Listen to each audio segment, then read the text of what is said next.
구글, 애플, 인텔, 넷플릭스, 메타, 오픈 AI 등 세계적으로 유명한 기업들의 본사가 있는 곳. 금문교, 피어 39, 골든게이트 공원 등 미국 유명 관광지가 있는 곳.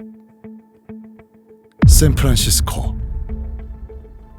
대한민국에게 샌프란시스코는 특별한 의미가 있습니다. 이곳에는 약 100여 년 전 위대한 애국운동의 씨앗이 된 장인환, 전명훈 두 청년의 꿈이 심어져 있습니다. 더럼 스티븐스, 주일 미국 봉사관 서기관, 주미 일본 공사관 서시관으로 활동. 1904년 대한제국 외교 고문으로 임명.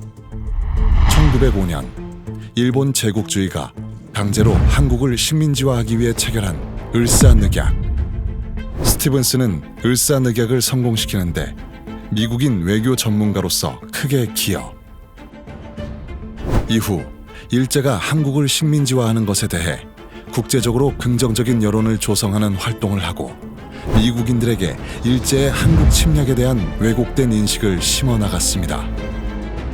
한국 국민들은 일본이 한국을 식민지화하는 정책을 환영하고 있다. 일본이 한국을 지배하는 것은 한국에 도움이 되어서 한국과 일본은 더 친밀해지고 있다. 일본이 한국을 지배하는 것은 미국이 필리핀을 지배하는 것과 같다. 한국 국민들은 미개해서 독립적으로 나라를 운영할 능력이 안 된다. 일본이 한국을 지배하지 않으면 한국은 러시아에 의해 지배당했을 것이다. 일본이 한국을 지배한 후 반대하는 여론은 정계에 참여하지 못한 자들 뿐이다. 농민들과 백성은 일본의 한국 지배를 환영하는데 그 이유는 일본 정부는 한국 정부가 했던 것처럼 이들에게 학대를 하지 않기 때문이다. 이런 내용이 미국 신문에 보도되자 미주 한인동포 청년인 장인환과 전명훈은 울분을 참을 수가 없었습니다. 결국 두 청년은 스티븐스를 저격하기로 결심, 각자 실행에 옮겼습니다. 장인환과 전명훈은 바로 체포되었고 미국의 법정에 섰습니다. 일제가 고용한 변호사는 두 청년의 활동은 1급 살인이며 미개한 한국의 발전을 위해 일한 죄 없는 미국인이 저격당했다고 주장했습니다. 정명훈은 미국 법원에서 스티븐스를 저격한 이유에 대해서 당당하게 말했습니다. 일본이 한국의 독립을 위해 러시아와 전쟁을 한다고 말했으나 오히려 전쟁 승리 이후 한국의 외교권을 박탈하였으며 토지를 약탈하고 부녀자 강간 등 수많은 한국인들에게 엄청난 고통을 안겨주었다. 스티븐스가 이런 일본을 향해 미국과 국제사회에 옹호하는 활동을 해서 나는 애국심으로 그를 저격한 것이다. 장인환 또한 평소에 나라를 위한 그의 마음을 이렇게 말했습니다.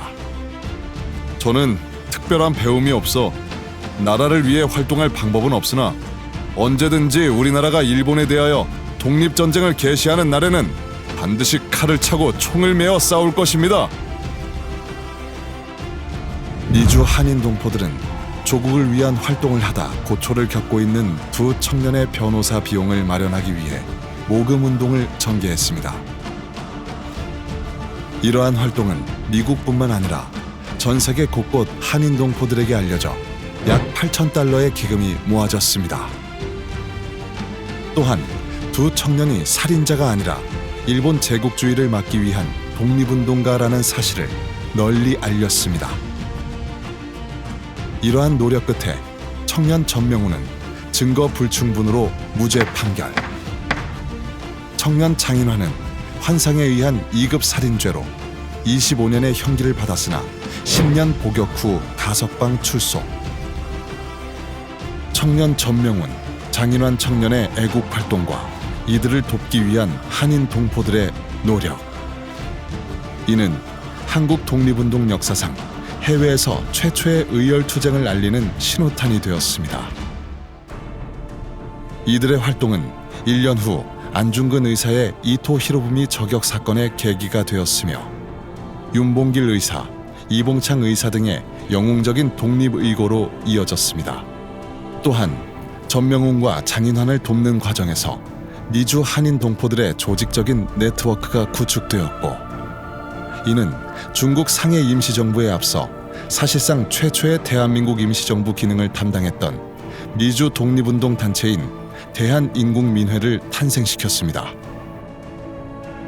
대한인국민회는 이후 미국뿐만 아니라 전 세계 항일 독립운동의 심장 역할을 하며 독립운동을 위한 인재를 양성하고 독립운동 자금을 모금하는 데 크게 기여하였습니다. 그리고 전 세계에 흩어져 있던 한인 동포들의 힘을 하나로 모았습니다. 약 100여 년 전 미국 샌프란시스코에서 시작된 장인환, 전명훈의 꿈은 아직 이루어지지 않았습니다.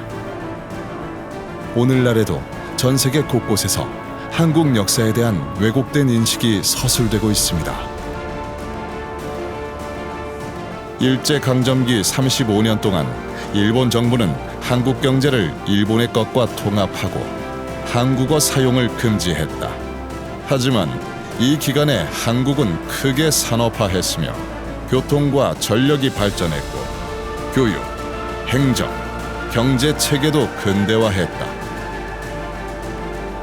하버드 경영대학원 교과서는 일제 식민 지배로 일본군 위안부, 강제노역, 수탈, 핍박 등 고통받은 한국인의 역사를 무시했습니다.